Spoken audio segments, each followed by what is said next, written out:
I'm Jill Janes, and this is my literature review on technology leadership for 21st century assessment. So, grab those number 2 pencils because here's a snapshot of assessment in our schools today and our needs for tomorrow. A 21st century paradigm of education shows that students were our input, we would give them knowledge, and the output was learning that could be measured with some kind of bubble sheet or standardized assessment.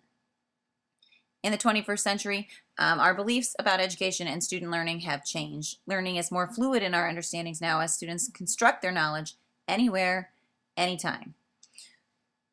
Those beliefs have modeled our 21st century. With these new beliefs, our needs have changed as well. Students today need skills that they can utilize as they truly become lifelong learners. Those skills involve critical thinking, problem solving, collaboration, cultural sensitivity. Because of those needs, our assessments also need to change likewise, and the assessments that we use must guide the learning process. They need to include these valued skills that we feel like our students need to have in the 21st century. This means that we need a more balanced approach. My research shows that the National Resource Council and the Partnership for 21st Century Skills both call for an approach that uses globally benchmarked summative assessments mixed with formative tests that guide learning and are learning in themselves. When we look at the current state of assessment, the National Resource Council's review shows that there's some evidence of 21st century skills constructs that are easily measurable that we can find in summative assessments right now. Those assessments that do it best are those that use technology to create interactive tasks and simulations that record data inputs as students work through the task and use those inputs to measure student learning on 21st century skills. However, when I look at those summative assessments, it seems that what's lacking is the soft skills of communication, collaboration, critical thinking, or cultural sensitivity that's harder to measure in a multiple choice or simulated task. In order to address those missing skills, some research has been done about using self-reporting or survey methods. However, these might not quite measure up to the standards that we use for many of our summative large-scale assessment measures. Let's shift to formative assessment. My literature review found that the tasks that serve as learning in themselves give us much more room for including 21st century skills. Formative tasks are for learning, and so the process involved includes those skills.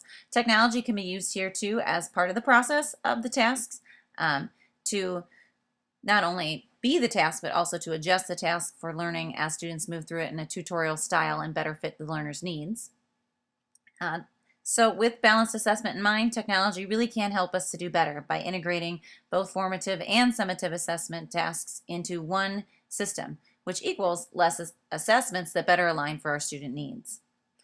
One example of such is the cognitively based assessment of, for, and as learning initiative that uses technology to give formative tasks and then accumulate how students do on those formulative tasks for a summative measure at the end. So, pick up your pencils, stop filling in patterns on your bubble sheet, and consider why educators need to care about assessments. First, we need to consider what skills we really do want our students to have and make sure that we're assessing and teaching those skills. Second, I ask that you consider what skills and constructs we really can assess with 4 choices on a bubble sheet, and if the assessment measures that we're using are helping us to really give students the skills we want to give and measure. And finally, we also need to consider 21st century skills assessment because we really need to think about what we are indirectly showing our students that we value when we only use assessment for evaluation purposes and we don't include that learning piece. That's the why. Now here's the who. Leaders are the ones who really need to care and advocate for 21st century assessment because they are the people who can help to build the capacity to actually change assessment and make that happen. So now what? My research shows that my literature review reviews for me that we must find out what leaders' understandings are of 21st century skills and how those skills can be assessed and what it is and currently is not being assessed. Additionally, we need to find out what teachers' needs are so that they may be better able to implement 21st century skills and the leaders can utilize what teachers need to plan for capacity building.